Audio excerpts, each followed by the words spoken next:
ನಮಸ್ತೆ ಎಲ್ಲರಿಗೂ, ಹೇಗಿದ್ದೀರಾ? ಐ ಹೋಪ್ ಎಲ್ಲರೂ ಚೆನ್ನಾಗಿದ್ದೀರಾ ಅಂತ ಅಂದ್ಕೊಂಡಿದ್ದೀವಿ. ನಾವು ಕೂಡ ಚೆನ್ನಾಗಿದ್ದೀವಿ. So welcome back to YouTube channel. Deepavali ಹಬ್ಬದ ಹಾರ್ದಿಕ ಶುಭಾಶಯಗಳು. ಸೊ ನೋಡಿ, ನಾವು ನಮ್ಮ ಮನೆಯಲ್ಲಿ ದೀಪಾವಳಿ ಹಬ್ಬನ ನಾವೆಲ್ಲ ಹೇಗೆ ಆಚರಿಸಿದ್ವಿ ಅಂತ ಒಂದು ಸಿಂಪಲ್ಲಾಗಿ ಒಂದು ವಿಡಿಯೋ ಮಾಡಿದ್ದೇನೆ, ಅದನ್ನು ಹೇಳ್ತಾ ಹೋಗ್ತೀನಿ ಈಗ. ಸೊ ನಾವು ಸಂಡೇ ದಿನದಂದು ನರಕ ಚತುರ್ದಶಿಯನ್ನು ಸೆಲೆಬ್ರೇಷನ್ ಮಾಡಿದ್ವಿ. ಮನೆ ಮಂದಿಯೆಲ್ಲ ತಲೆ ಸ್ನಾನವನ್ನು ಮಾಡಿಕೊಂಡು ಗಂಡು ಮಕ್ಕಳಿಗೆ ಹೆಣ್ಮಕ್ಳು ಆರತಿಯನ್ನು ಮಾಡುವಂಥ ಪದ್ಧತಿ ಇದೆ.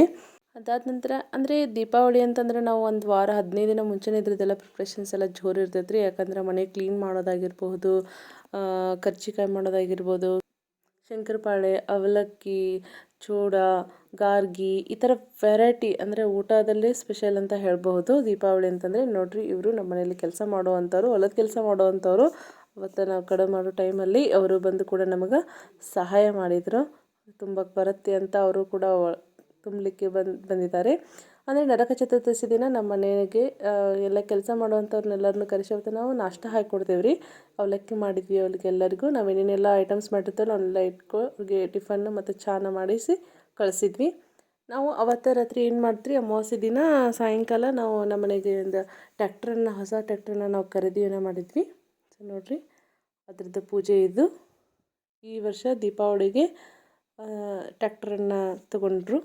ಅದಾದ ನಂತರ ನಾವು ಮನೆಯಲ್ಲಿ ಲಕ್ಷ್ಮೀನ ಪ್ರತಿಷ್ಠಾಪನೆ ಮಾಡಬೇಕಲ್ಲ. ದೀಪಾವಳಿ ಅಂತಂದರೆ ಎಲ್ಲ ಹಿಂದೂಗಳು ಇದನ್ನು ಮಾಡೇ ಮಾಡ್ತಾರೆ. ಇದೆಲ್ಲ ನಿಮಗೆ ಗೊತ್ತಿರುವಂಥ ವಿಷಯನ. ನೋಡಿರಿ, ನಮ್ಮ ಮನೇಲಿ ನಾವು ಈ ಥರ ಮಾಡಿದ್ವಿ. ಸೊ ನಮ್ಮ ಮನೇಲಿ ನಾನು ಆಲ್ರೆಡಿ ನಿಮಗೆ ಬ್ಯಾಕ್ಗ್ರೌಂಡ್ ಡೆಕೋರೇಷನ್ ಹೇಗೆ ಮಾಡಬೇಕಂತ ನಾನು ಆಲ್ರೆಡಿ ಒಂದು ವಿಡಿಯೋ ಅಪ್ಲೋಡ್ ಮಾಡಿದ್ದೀನಿ. ಸೊ ನಿಮಗೆ ನಿಮಗೆ ಹೆಂಗೆ ಡೆಕೋರೇಷನ್ ಮಾಡಬೇಕು ಅನ್ನೋ ಐಡಿಯಾ ಬೇಕಂದ್ರೆ ಅದನ್ನು ಓಪನ್ ಮಾಡ್ಕೊಂಡು ನೋಡ್ಕೋಬೋದು. ಸೊ ಈ ಥರ ಒಂದು ಸಿಂಪಲ್ಲಾಗಿ ಒಂದು ಬಿಂದಿಗೆ ಇಟ್ಟು ಬಿಂದಿಗೆಗೆ ಸೀರೆ ಉಡಿಸಿ ಈಗ ದೇವಿಗೆ ಅಲಂಕಾರವನ್ನು ಮಾಡ್ತಾ ಇದ್ದೀವಿ. ಸೊ ನಾವು ಈ ದೀಪಾವಳಿಗೆ ನಾವು ಏನು ಮಾಡ್ತೀವಿ ಅಂತಂದ್ರೆ ರೀ, 5 ಮಂದಿ ಮುತ್ತೈದರಿಗೆ ಇಟ್ಟಿರ್ತೀವಿ ರೀ. ನಾವು 5 ಮಂದಿ ಮುತ್ತೈದರಿಗೆ ಇಟ್ಟು ಅವ್ರಿಗೆಲ್ಲ ಅಂದರೆ ಹಿಂದಿನ ದಿನನೇ ಎಲ್ಲ ಅವ್ರಿಗೆ ಹೇಳಿ ಬರ್ತೀವಿ. ಬಂದು ಅವರು ಕೂಡ ಒಂದತ್ತಿರಬೇಕು. ಒಂದತ್ತಿದ್ದು ಪೂಜೆಯನ್ನು ಮಾಡ್ತೀವಿ ನಾವು, ಲಕ್ಷ್ಮೀ ಪೂಜೆನ. ನೋಡ್ರಿ, ಅಲ್ಲಿ ಹಿಂದಿನ ಡೆಕೋರೇಷನ್ಸ್ ಎಲ್ಲ ಸಿಂಪಲ್ಲಾಗಿ ಚೆನ್ನಾಗಿ ಕಾಣಿಸ್ತಾ ಇದೆ ಅಲ್ವಾ? ತುಂಬ ಗ್ರ್ಯಾಂಡಾಗೂ ಅನ್ನಿಸ್ತಾ ಇದೆ. ಲಕ್ಷ್ಮೀನ ಪ್ರತಿಷ್ಠಾಪನೆ ಮಾಡಿದ್ವಿ. ಅದಾದ ನಂತರ ಸೀರೆಯನ್ನು ಉಡಿಸಿ ಅವಳಿಗೆ ಅಮ್ಮನಿಗೆ ಅಲಂಕಾರವನ್ನು ಮಾಡಿದ್ವಿ. ಇದು ಟೋಟಲ್ ಲುಕ್ ನೋಡ್ರಿ, ಅಲಂಕಾರ ಮಾಡಿರೋದು. ಇನ್ನು ಜಸ್ಟ್ ದೇವಿ ಅಲಂಕಾರ ಆಯಿತು. ಇವಾಗ ಎಲ್ಲನೂ ಟೇಬಲ್ಗೆ ಏನೇನು ಇಡಬೇಕಲ್ಲ, ಅಮ್ಮನಿಗೆ ಎಡೆ ಆಗಿರ್ಬೋದು, ದೀಪಗಳನ್ನ ಹಚ್ಚಿಡೋದಾಗಿ. ದೀಪಾವಳಿ ಅಂತಂದ್ರೆ ದೀಪವನ್ನು ಹಚ್ಚಿಡ್ಬೇಕು. ಎಷ್ಟು ದೀಪ ಹಚ್ಚಿಡ್ತೀವೋ ಅಷ್ಟು ಲಕ್ಷ್ಮಿ ಎದ್ದು ಕಾಣ್ತಾ ಇರ್ತಾಳೆ. ಸೊ ನೋಡಿ, ಈ ಥರ ನಮ್ಮ ಮನೆ ಲಕ್ಷ್ಮಿಯನ್ನು ಕುಂದಿಸಿರೋದು ಪೂಜೆ ಇದು. ತುಂಬ ಚೆನ್ನಾಗಿ ಮಾಡ್ತೀವಿ ನಾವು. ನಮ್ಗೆ ಇದೊಂದು ಹಬ್ಬ ಅಂದರೆ ಗ್ರ್ಯಾಂಡ್. ಇದು 3 ಡೇಸ್ ಕಂಟಿನ್ಯೂಸ್ ಎಲ್ಲರಿಗೂ, ಎಲ್ಲ ಹಿಂದೂಗಳಿಗೂ ಈ ಹಬ್ಬನೇ ನಮಗೆ ದೊಡ್ಡದು. ಸೊ ಹಾಗಾಗಿ ಇದನ್ನೆಲ್ಲರೂ ಗ್ರ್ಯಾಂಡಾಗಿ ಮಾಡ್ತೀವಿ ನಾವೆಲ್ಲರೂ. ಅಮ್ಮನ ಕುಂದ್ರಿಸೋಕೆ ಟೇಬಲ್ ಆಗಿರ್ಬೋದು ರೀ, ಹಿಂದಿನ ಡೆಕೋರೇಷನ್ ಆಗಿರ್ಬೋದು, ನಾವೆಲ್ಲ ಹಿಂದಿನ ದಿನನೇ ಪ್ರಿಪ್ರೇಷನ್ಸ್ ಎಲ್ಲ ಮಾಡ್ಕೊಂಡ್ವಿ. ಇದನ್ನು ರಾತ್ರಿ 12:30 1 ಗಂಟೆ ಮಟ್ಟ ಕೂತ್ಕೊಂಡು ನಾನು ಮತ್ತು ನಮ್ಮ ತಂಗಿ, ನಮ್ಮ ಮನೆಯವರು, ನಮ್ಮ ಮೈದ್ನ, ನಮ್ಮ ಅತ್ತೆ, ಎಲ್ಲರೂ ಕೂತ್ಕೊಂಡು ನಾವು ಇದನ್ನು ಬ್ಯಾಕ್ಗ್ರೌಂಡ್ ಡೆಕೋರೇಷನ್ ಆಗಿರ್ಬೋದು, ಪೂಜೆ ಡೆಕೋರೇಷನ್ಸ್ ಎಲ್ಲರೂ ಕೈ ಜೋಡಿಸ್ದಾಗಲೂ ಆಗ್ತೈತ್ರಿ. ಇದು ಯಾರಿಂದ ಒಬ್ಬರಿಂದನೂ ಏನೂ ಸಾಧ್ಯ ಆಗಂಗಿಲ್ಲ. ಒಬ್ಬರು ಮನೆಗೆಲ್ಲ ತೋರಣ ಕಟ್ಟೋದಾಗಿರ್ಬೋದು, ಒಬ್ಬರು ಮತ್ತು ಗಾಡಿಗಳು ಸಾಕಷ್ಟು ಇದಾವೆ ರೀ. ನಮ್ಮ ಅವುಗಳನ್ನೆಲ್ಲ ಕ್ಲೀನ್ ಮಾಡಿಸೋದು, ಅವಕ್ಕೆಲ್ಲ ಡೆಕೋರೇಷನ್ ಗೊಂಡೆ ಹಾಕಿ ಅದರದ್ದು ಪೂಜೆ ಇರುತ್ತಲ್ವ ನೆಕ್ಸ್ಟ್ ಡೇ, ಅದರದ್ದೆಲ್ಲ ರೆಡಿ ಮಾಡ್ಕೊಳ್ಳೋದು. ಇನ್ನೊಂದು ನಮ್ಮದು ಅಂಗಡಿ ಕೂಡ ಇದೆ, ಅದರದ್ದೆಲ್ಲ ಪ್ರಿಪ್ರೇಷನ್ಸ್ ಮಾಡ್ಕೊಳ್ಳೋದು. ತುಂಬ ಕೆಲಸ ಆಗ್ಬಿಡ್ತೈತಿ, ಎಲ್ಲರಿಗೂ ಕೆಲಸ ಆಗ್ಬಿಡುತ್ತೆ ಈ ಟೈಮಲ್ಲಿ. ಫಾಸ್ಟ್ ಆಗ್ಬಿಡುತ್ತೆ.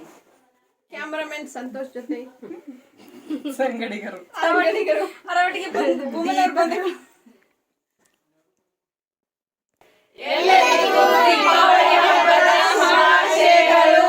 Same to. ನೋಡ್ರಿ, ಇವರೆಲ್ಲ ನಮ್ಮ ಫ್ಯಾಮ್ಲಿ. ನಾವು ಆಗಲೇ ತೋರಿಸಿದ್ನಲ್ಲ, ಅವರೆಲ್ಲ ನಮ್ಮ ಫ್ಯಾಮ್ಲಿ. ಈಗ ನಾವು ಆಗಲೇ ಹೇಳ್ದಂಗೆ ನಿಮ್ಗೆ ನಾವು 5 ಜನ ಒಂದತ್ತಿನ ಇಟ್ಟಿರ್ತೀವಿ ರೀ. ಅವ್ರಿಗೆ ಮನೆಗೆ ಕರೆಸಿರ್ತೀವಿ, ಮನೆಯವ್ರು ಒಬ್ರು ಇರ್ತೀವಿ ರೀ. ಆಮೇಲೆ ಹೊರಗಿನ ಮಂದಿನ ನಾವು ಒಂದು 4 ಜನಕ್ಕೆ ಇಟ್ಟಿರ್ತೀವಿ. ನೋಡಿರಿ, ಆ ಮುತ್ತೈದರಿಗೆಲ್ಲ ಅರಿಶಿನ ಕುಂಕುಮನ, ತಾಳಿಗೆ ಅರಿಶಿನ ಕುಂಕುಮ ಕೊಡೋದಾಗಿರ್ಬೋದು. ಆಮೇಲೆ ಕೈಗೆ ಅರಿಶಿನ ಎಲ್ಲ ಕಂಕಣ ಕಟ್ಟಬೇಕಲ್ವ. ಸೊ ಹಾಗೆ ಕೈಗೆಲ್ಲ ಅರಿಶಿನ ಹಚ್ತಾ ಇದ್ದಾರೆ. ಆಮೇಲೆ ಹೊಂಗ್ನೂಲು ಹಾಕ್ತಾ ಇದ್ದಾರೆ. ಹೊಂಗ್ನೂಲು ಆದಮೇಲೆ ಹೂವನ್ನು ಕೊಡ್ತಾರೆ. ಹೂವು ಆದಮೇಲೆ ಒಂದತ್ತಿಗೆ ಉಡಿಯನ್ನು ತುಂಬ್ತಾರೆ. ಫಸ್ಟು ಉಡಿ ತುಂಬಿದಾದಮೇಲೆ ನಾವು ದೇವಿ ಪೂಜೆ ಮಾಡಲಿಕ್ಕೆ ಎಲ್ಲ ಮುತ್ತೈದೆಯರು ಮತ್ತು ಮನೆಯ ಮಂದಿ ಎಲ್ಲ ಕುಡ್ಕೊಂಡು ದೇವ್ರ ಮನೆಗೆ ಹೋಗ್ತೀವಿ ಈಗ.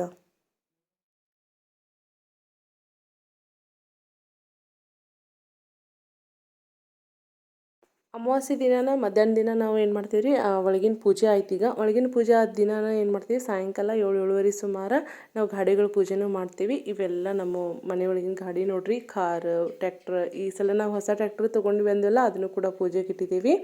ಟ್ರ್ಯಾಕ್ಟರ್, ಟ್ರಕ್, ಕಾರ್ ಆಗಿರ್ಬೋದು, ಬೈಕ್ಗಳಾಗಿರ್ಬೋದು, ಭಾಳಷ್ಟು ಗಾಡಿ ಸಾಮಾನು ಇದಾವೆ ರೀ. ಸೊ ಇವಕ್ಕೆಲ್ಲವಕ್ಕೂ ಕ್ಲೀನ್ ಮಾಡೋದು, ಡೆಕೋರೇಷನ್, ಬಾಳಿ ಕಂಬ, ಆಮೇಲೆ ಕಬ್ಬಿನ ಗಣಿ ಎಲ್ಲ ಹಾಕೋದು, ಲೈಟಿನ ಸರ, ಮಾಲೆ, ಪೂಜೆ ಎಲ್ಲ ಚಂದತ ಮಾಡಿ ಜೋಡಿಸಿಟ್ಟು, ಮತ್ತು ಸ್ವಾಮಿಗಳನ್ನ ಕರೆಸಿ ಪೂಜೆ ಎಲ್ಲ ಮಾಡಿಸಿ, ಮತ್ತು ಊರಿನ ಮಂದಿಗೆಲ್ಲನೂ ಕರೆದಿರ್ತೀವಿ ರೀ.